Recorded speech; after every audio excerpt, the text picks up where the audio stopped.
Господин Коцев, мислите ли, че българите в чужбина трябва да имат своя партия? Да, определено мисля, че има място за партия от такъв тип. Не смятам, че в нея ще членуват само те.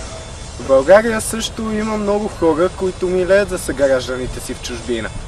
Мисля, че над 3 милиона българи, живеещи в чужбина, обединени в една партия, са по-добра алтернатива от 215-те партии в 7 милионна България. А подкрепяте ли идеите на партията Другата България? Да, имаше шеговити предложения да си внесем политици от чужбина. По-сериозно е да дадем възможност на българските емигранти да работят за родината си.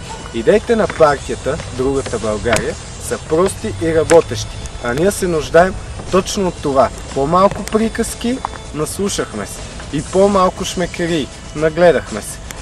Трябва само здрава и безкористна работа. И нещо друго. Колкото сме повече, толкова повече работа ще свършим.